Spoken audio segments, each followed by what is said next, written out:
Well, travel is bouncing back as we recover from the pandemic, but business travel is still lagging from pre-pandemic times. Yeah, and hotels are feeling the impact of that as they face a significant projected loss for this year. Chip Rogers is the president and the CEO of the American Hotel and Lodging Association. He's joining us now live to talk to us a little bit about this shortage of business travel and how it's really impacting hotels. Nice to talk to you.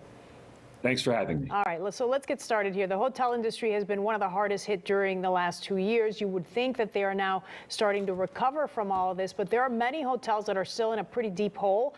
How bad is it right now? Because I know you've been looking at the data and the numbers. Yeah, if you take the last 2 years, 2020 and 2021, the total loss in our industry across the U.S. was about $165 billion. And now this year, the average traveler, the leisure traveler, they're back. No question about it. Summer travel is booming. However, it's the business traveler that has not come back. And when you look at Chicago specifically, down almost 50% projected for 2022. That equates to a lot of money, about $1.2 billion in business travel loss in Chicago alone. That is a tough pill to swallow. And it's not just hotels that lose money then, it's all the entertainment that's associated with business travel. We've got a graphic, Chip, that I want to put up because it talks about what you were just talking about, that nationwide, when you compare it to pre-pandemic, travel is down 23% for business travel nationwide, but in Chicago, nearly 50%. Why do you think we're doing so much worse specifically here in Chicago?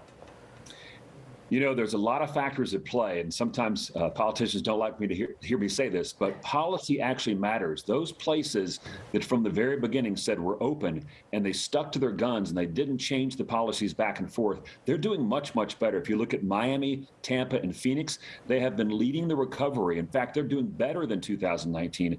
Meanwhile, San Francisco, New York, San Jose, Chicago, Washington, D.C., those have been the 5 worst markets throughout the entire pandemic, and it continues with this business travel report. Interesting. And let's take it a step further and talk about what happens from here on out, because if you've got a 50% drop in revenue, I've got to imagine that some of these hotels are not going to make it past this summer, past next year. I mean, are you fearful that many of them are going to be shutting down here in the next year?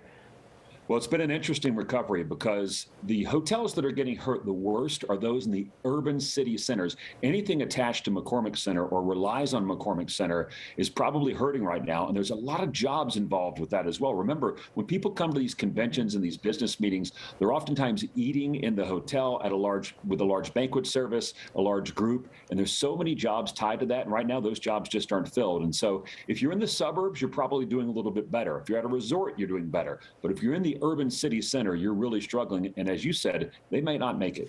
Does Chicago's crime scare off business travelers, or is it just the fact in a big city center like Chicago, perhaps not everyone is back to work in the loop, so then you're not having meetings?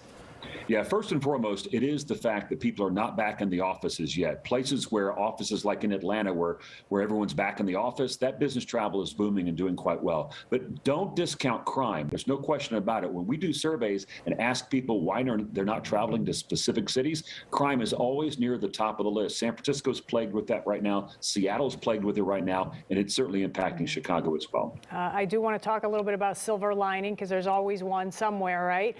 In the surveys that you've done, people are telling you that they will eventually get back to traveling and those face-to-face meetings are going to happen. It's not always going to be all virtual. So that's got to be some good news for some of the hotels. No question. And the really good news is that people can now work from a hotel. And so when things get back to normal, they're going to come to Chicago to do their business. They're going to stay a day before and probably a day after to experience all the wonderful things that Chicago has to offer. And so we do see a silver lining and we see brighter days ahead. Chip Rogers from the American Hotel and Lodging Association, appropriately joining us live from what looks like a hotel room. Thank you, Chip. Exactly. Thanks, guys. Appreciate it.